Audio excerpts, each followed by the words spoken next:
Welcome back ناظرین، programme کے سلسلے کو آگے بڑھائیں گے۔ جی حافظ احسان صاحب، آپ کچھ کہنا چاہ رہے تھے پروگرام پہ جانے سے قبل۔ سر معاملات وہیں دکھائی دیں گے کہ اگر کانسیکوینسز کو جو ہے وہ ایک پروٹیکشن دے دی جائے گی تو پھر ابہام کی صورتحال پیدا ہوگی، غیر یقینی کی صورتحال پیدا ہوگی۔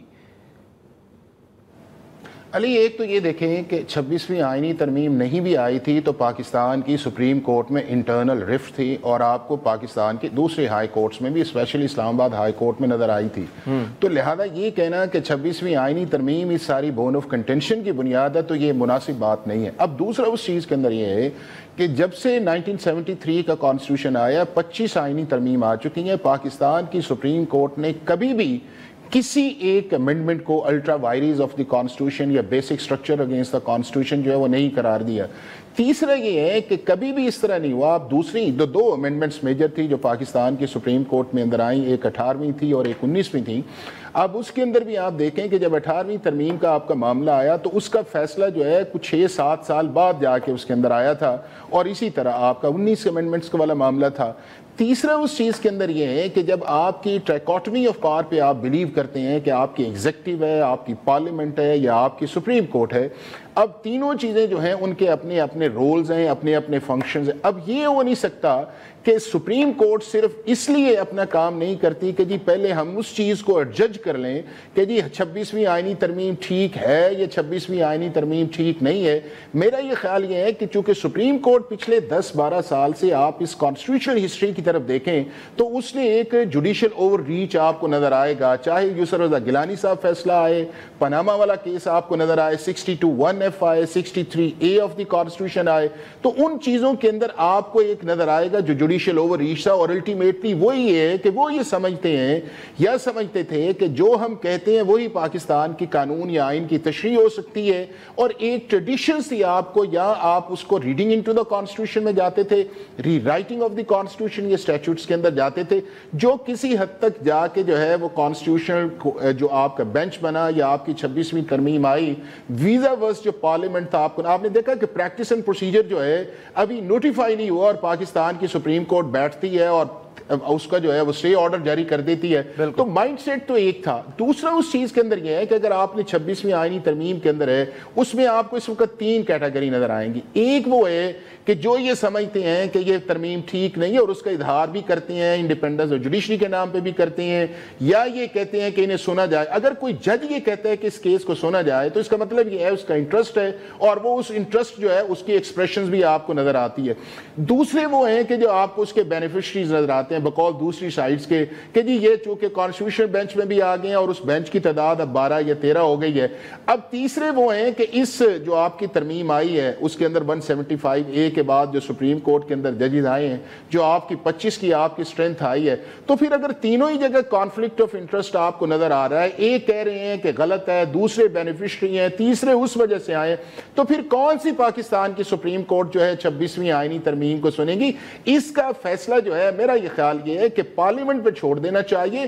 کہ پارلیمنٹ کیا جو ہے کہ وہ ایڈریس کرتی ہے۔ اور یہ بالکل مناسب بات ہے، میں آپ کو بتاؤں کہ جب 26ویں آئینی ترمیم بھی تھی، اگر پاکستان کی پارلیمنٹ جو ہے وہ کانسٹیٹیوشنل کورٹ پہ چلی جاتی، کانسٹیٹیوشنل بینچز پہ نہ جاتی، انٹرنل رفٹ نہیں آنی تھی، اور اس کا ریزلٹس آپ کا یہ نکلنا تھا کہ آپ کو عام آدمی کو فائدہ ہونا تھا۔ جو اس آئینی ترمیم سے صرف پارلیمنٹ کو فائدہ ہوا ہے، پاکستان کے عام آدمی کی لیٹیگیشن بھی اسی طرح ہے، سپریم کورٹ کی پینڈنسی بھی اسی طرح ہے۔ آپ کو نہیں لگتا کہ یہ تمام صورتحال جو ہے وہ 26ویں آئینی ترمیم کے بعد ہی پیدا ہوئی ہے، جب یہ تاثر دینے کی کوشش کی گئی کہ خدا نخواستہ عدلیہ کو جو ہے وہ ریگولیٹ کیا جا رہا ہے، عدلیہ کو کنٹرول کرنے کی کوشش کی جا رہی ہے، یا عدلیہ کو جو ہے وہ تابع رکھا جائے گا؟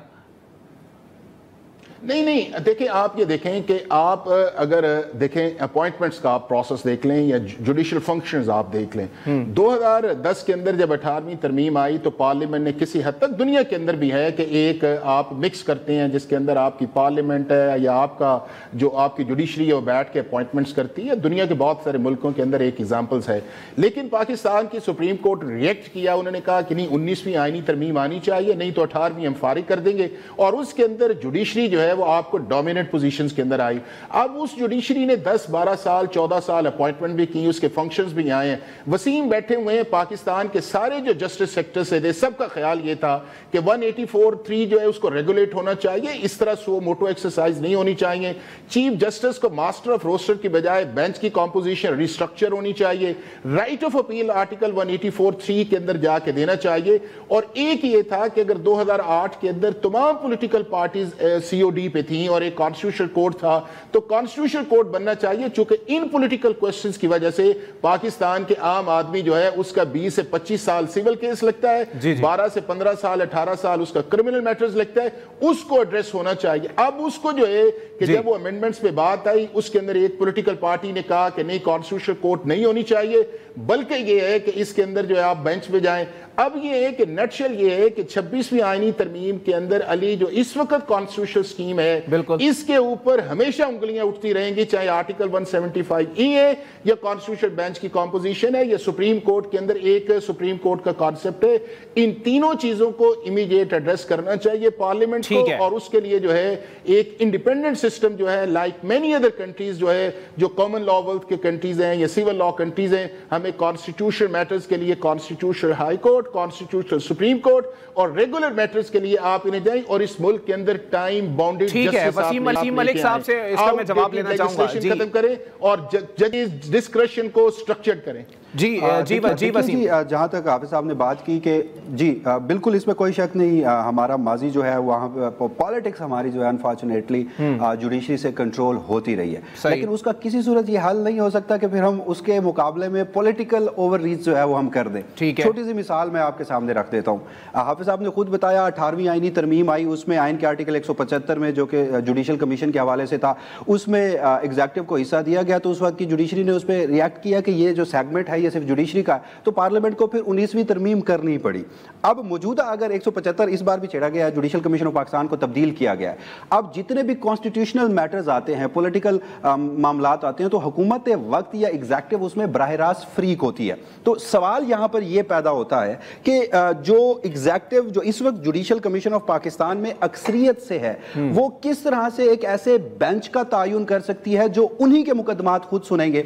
اب تک جو سپریم کورٹ میں آئینی بینچ قائم تھا اس میں 7-6 کی اکثریت سے یہ آئینی بینچ جو ہے وہ بنتا رہا ہے, اور سپریم کورٹ کے جو ٹاپ 4 سینئر ججز ہیں باشمول چیف جسٹس پاکستان, وہ اس حق میں نہیں تھے کہ یہ آئینی بینچ بنے. 2-3 مرتبہ یہ آئیڈیا فلوٹ ہوا کہ سپریم کورٹ کے تمام ججز کو آئینی بینچ میں شامل کر لیا جائے, لیکن چونکہ ایگزیکٹو جی ہے اس کی اوور ریچ تھی جوڈیشل کمیشن آف پاکستان میں, انہوں نے وہ آئینی بینچ بنایا, اور اس آئینی بینچ کے جو فیصلے ہیں وہ خود بولتے ہیں. لیکن یہ معاملات جو ابھی اس وقت انٹرنیشنلی بھی چل رہے ہیں, اگر دیکھا جائے تو عدلیہ کا جو ہے وہ نمبر اس وقت کیا ہے, انصاف کے جو معاملات ہیں وہ اس وقت انٹرنیشنلی پاکستان کے حوالے سے کیا ہے. اس کے بعد اگر کیسز کی تعداد کی بات کر لی جائے تو کیسز کی تعداد اس حد تک ہے کہ ہر چیف جسٹس آنے کے بعد ایک خطاب میں یہ ذکر ضرور کرتا ہے کہ جی ہمارے پاس اتنے کیسز موجود ہیں اور فلاں کیسز کی تعداد کے اوپر جو ہے وہ ایک جج موجود ہے. اگر یہ صورتحال چلتی رہے گی, اس کے بعد بھی اگر صرف یہ آئینی معاملات کو ہی دیکھا جائے گا, فلاں کی تشریح فلاں کی تشریح فلاں کی تشریح,